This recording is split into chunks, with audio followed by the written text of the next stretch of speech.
అందరికీ మన ప్రభువును రక్షకుడైనటువంటి యేసుక్రీస్తు వారి పేరిట ప్రేమపూర్వకమైనటువంటి వందనాలండి. ప్రియులారా, యాకోబు గారు రాసినటువంటి పత్రిక 5వ అధ్యాయము 10వ వచనం ఒకసారి మనం చూద్దాం. నా సహోదరులారా, ప్రభువు నామమున బోధించిన ప్రవక్తలను శ్రమానుభావమును ఓపికకు మాదిరిగా పెట్టుకొనుడి. సహించిన వారిని ధన్యులను కొనుచున్నాము కదా.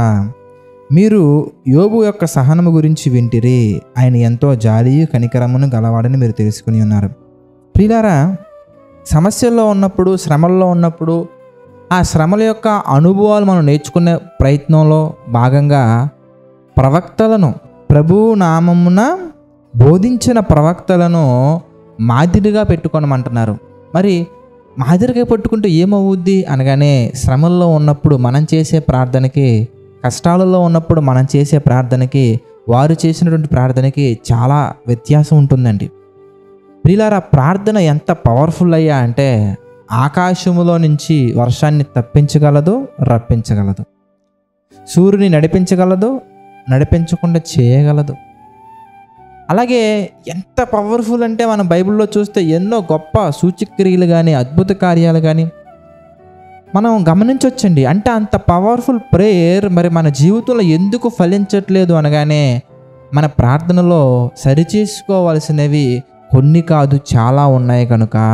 మరి శ్రమల్లో ఉన్నప్పుడు, శోధనల్లో ఉన్నప్పుడు, లేదంటే కష్టాలలో ఉన్నప్పుడు మరి ప్రభువు నామమున బోధించినటువంటి ప్రవక్తలు కానీ, ఆయన చిత్త ప్రకారం నడుచుకున్న వ్యక్తులు కానీ ఎలా ప్రార్థించారు అనే విషయాలు మనం ఆలోచిస్తే, ఈరోజు ఒక దైవజనుని ప్రార్థన మనం చూద్దామండి.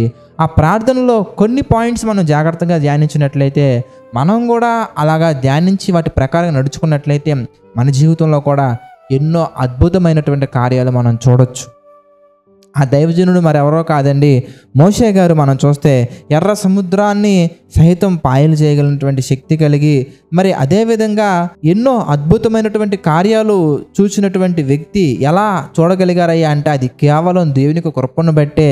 మరి అది ఎలా సాధించగలిగారు, మరి ఎలా ఉండగలిగారు అని మనం గమనించినట్లయితే ప్రియులారా, కేవలం ఆయన జీవితంలో ప్రార్థన కూడా ఒక ముఖ్యమైనటువంటి పాత్ర పోషించింది.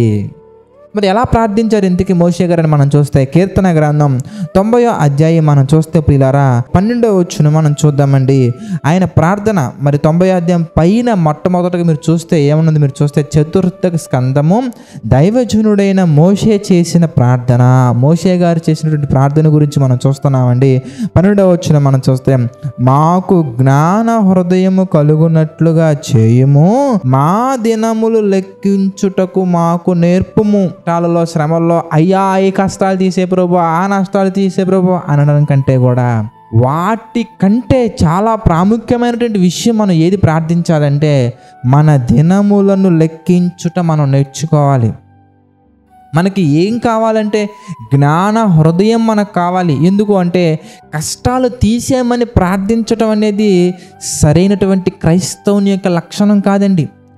ఆ కష్టాలను జయించడానికి, ఆ కష్టాలలో మనం పాపము చేయకుండా నిలబడటానికి, ఆ కష్టాలని మనం ఒక మెట్టుగా ఉపయోగించుకొని ఆత్మీయతలో ఎదగటానికి మనం నేర్చుకోవాలి. అలా నేర్చుకోవాలంటే మనకేం కావాలంటే, రూట్ హృదయం అనేది జ్ఞానముతో నిండుకొని ఉండాలి. జ్ఞాన హృదయం మనకి కావాలి.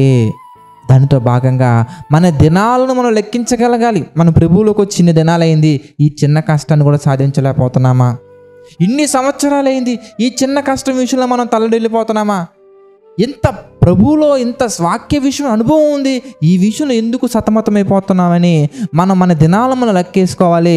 అన్నిటికంటే ముఖ్యంగా మన ఎండ్ డేట్ ఎప్పుడనే దాని మీద మనం శ్రద్ధ పెట్టి ఉండాలి. ఇంకా కొంచెము కాలమే, 30 years ఫినిష్, ఇంకా కొంచెము కాలము, 40 years ఫినిష్, కొంచెం కాలము. మనలో చాలామంది ప్రియులారా హ్యాపీ బర్త్డే టు యూ అని చెప్పేసి బర్త్డేస్ చేసుకుంటూ ఉంటారు. ఆ సమయంలో కేకులు రాసుకొని, డ్రింక్స్ తాగేసి, పిచ్చి పిచ్చి ఫొటోస్ దిగి, పిచ్చి పిచ్చిగా మరి సోషల్ మీడియాలో షేర్ చేసుకుంటూ, మరి క్రైస్తవులుగా పిలువబడుతున్నటువంటి వారే ప్రారంభంలో మాత్రం ప్రార్థన చేసుకుంటారండి, కుటుంబ కూడిక పెట్టుకుంటారండి. ప్రార్థన అయిపోయిన తర్వాత పాస్టర్ గారు అలా బయటకు వెళ్ళిపోయిన వెంటనే ఫ్రెండ్స్ అందరిని పిలిచేసి ఆ వీడియోస్, ఆ ఫొటోస్ ఆ కేక్ మీదే మళ్ళీ రాసుకొని పూసుకొని, తల్లిదండ్రులు కూడా ఇలాంటి వాటిని ప్రోత్సహించడండి సరైనటువంటి విధానం కాదండి. పిల్లలకి నేర్పించాలి.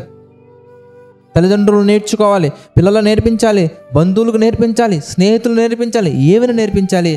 దేవుడు నా జీవితంలో ఇన్ని సంవత్సరాలు తన రెక్కల చట్టున భద్రంగా కాచి కాపాడారు. ఇంకా నాకు కొన్ని దినాలే ఉన్నాయి. ఈ కొన్ని దినాలలో నేను జ్ఞాన హృదయం కలిగి ఎలాంటి శోధనలు వచ్చినా, శ్రమలు వచ్చినా, ఇబ్బందులు వచ్చినా, ఇరుకులు వచ్చినా, ఎలాంటి పరిస్థితుల్లో కూడా నేను జ్ఞాన హృదయం కలిగి ప్రతి ఇబ్బందిని, ప్రతి పరిస్థితిని ప్రభు చిత్త ప్రకారంగా ఎదుర్కొని అనేక మందికి మాదిరిగా నిలబడాలి. నేను మాత్రమే కాదు, మీరు నిలబడాలి, మనందరం నిలబడాలని ప్రభు యొక్క నామాన్ని మనం బోధించగలగాలి, ప్రభు యొక్క కీర్తిని మనం చాటగలగాలి. అలా చాటుతూ మనం వెళ్ళగలిగినట్లయితే ప్రియులారా, ప్రార్థన ప్లస్ ప్రవర్తన రెండు కలిసి మన జీవితంలో ఎలాంటి మేలులు చూస్తామయ్యా అంటే, మన్నా మోషే గారండి మన్నాను చూడగలిగారు, మన్నాని దించగలిగారు, భూమి మీదకి బండల నుంచి నీళ్ళు తీసుకురాగలిగారు, ఎర్ర సముద్రాన్ని పాయలు చేయగలిగారు. ఈజిప్ట్ కంట్రీలో ఫరో దగ్గర నుంచి కింద పనిచేసే బానిస వరకు ప్రతి ఒక్కరికి కూడా ప్రభువు నామాన్ని క్రియల్లో చూపించి దేవుని మహిమ కీర్తి తీసుకొచ్చారు.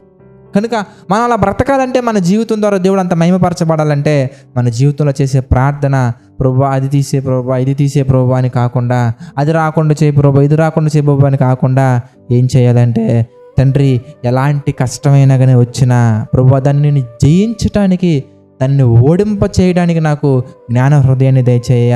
అదేవిధంగా తండ్రి నా దినములను నేను లెక్కించుకొని ఇప్పటి వరకు నేను ఏం చేశాను, ఇంతకుముందు ఏం చేయాలని ఒక ప్రణాళిక వేసుకొని ఆ ప్రణాళికను ప్రభువా ప్రార్థన ద్వారా మీ చిత్త ప్రకారంగా మా తండ్రి చేయడం నాకు శక్తిని దయచే ప్రభువా అని మన ప్రార్థన అనేది దేవుని చిత్త ప్రకారంగా, దేవునికి అనుకూలంగా చేయగలిగితే ఎన్నో అద్భుత కార్యాలు మన జీవితంలో మనం చూడొచ్చు. ప్రార్థన చేసుకుందామండి.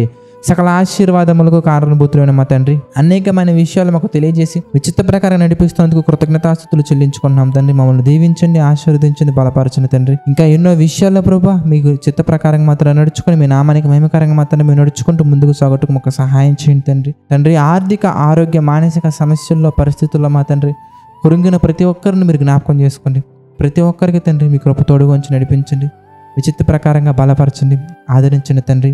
నమ్మకంగా యథార్థంగా పరిచర్య చేస్తున్న వారిని, వారి కుటుంబాన్ని, వారి పరిచర్యను మా తండ్రి దీవించండి ప్రభా.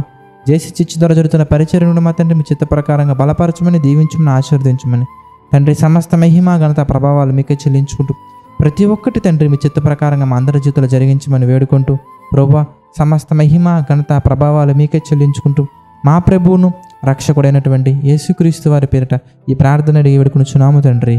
ఆమేన్. అందరికీ వందనాలండి. God bless you all.